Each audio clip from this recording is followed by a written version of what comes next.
Good evening and welcome to From TGR News in Clemson, this is Meet the Best with Brooks Fuller. Our issue this week, part 2, of a 2-segment series battling the barriers of inclusion in early childhood education. With us, a general education teacher and a special education teacher share resolutions for the concerns brought to light in last week's segment.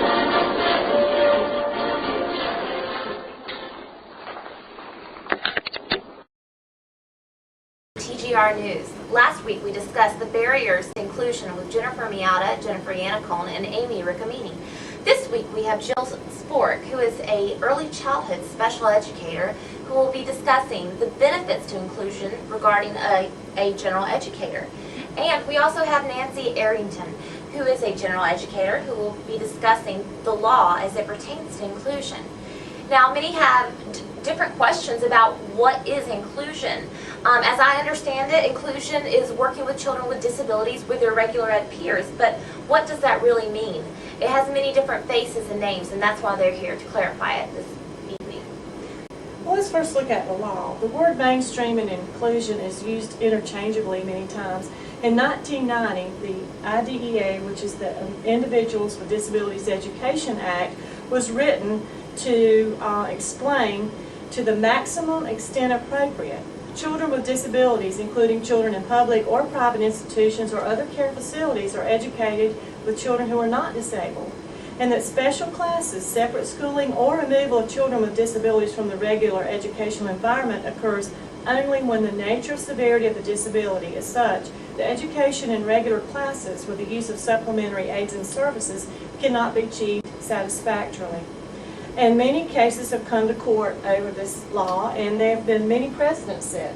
For example, a 3-factor test established with the Hartman v. Loudon Board of Education in 1997 says that mainstreaming is not required if a student with a disability would not receive education benefit from mainstreaming in a general education class, or any marginal benefit from mainstreaming would be significantly outweighed by benefits that could feasibly be obtained only in a separate instructional setting, or if the student is a disruptive force in the general education classroom.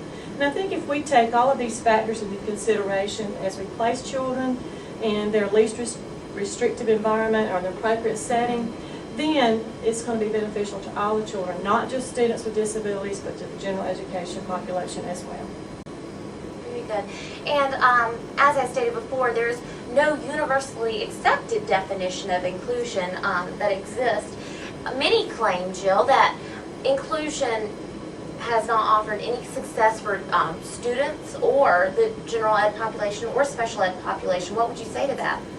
I would just say that after watching Jen Yannicone and Jen Miata, those barriers that they discuss are very prevalent. Those are what we hear most often. And I would just like to use this statistic that 52% of our students with special needs are being educated within the general education classroom 80% of their day.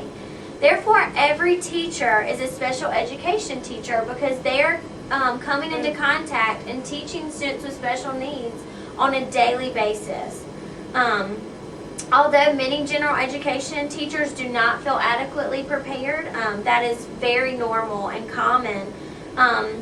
In the early childhood classroom setting, there's already a breadth of abilities within that setting. So these educators are typically the most prepared. They're already differentiating their instruction. They're providing scaffolding and supports to those students with a lower ability levels.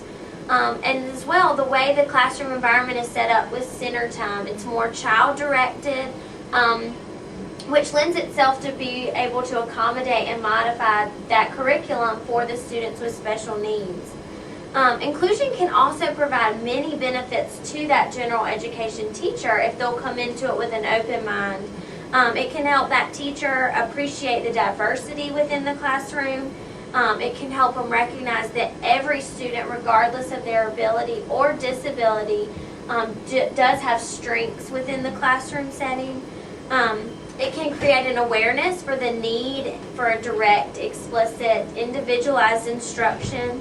It can help them figure out ways to creatively address problems, helps them with collaborative problem-solving skills, teamwork, because they really are developing those relationships with their other education colleagues from varying disciplines. So I think that if we, step back a little bit from the barriers and the things that we feel are a hindrance of inclusion, that it really can be beneficial even to that general education teacher that might feel a little intimidated. Yes, inclusion, it does require change from everything you're saying. It requires change for the general educator, special educators, and for the students, all of the students. But the idea is to meet all of their needs as well. Now, Nancy, you have personal experience, correct? I do, and I'll reiterate what Julie said. It does take change, and it does take careful planning, and it takes collaboration between special education and general education teachers. As a music teacher, I was able to teach students with severe, profound disabilities. Because of their severeness of the disabilities, they were placed full-time in a self-contained classroom. And when they came to music, I just felt like I would like for them to interact with their peers. And so I brought in some third grade students, and every week they would work with them with music skills. And right before our eyes, we saw just wonderful transformations in their socialization, their cooperation, their responsibility.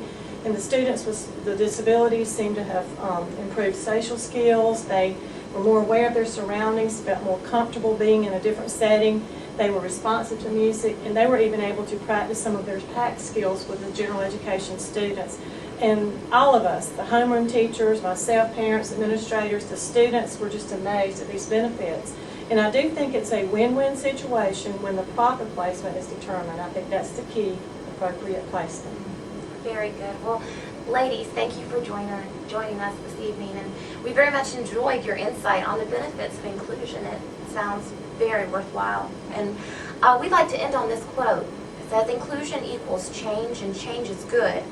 Although sometimes scary, change is what drives us to reach for new goals.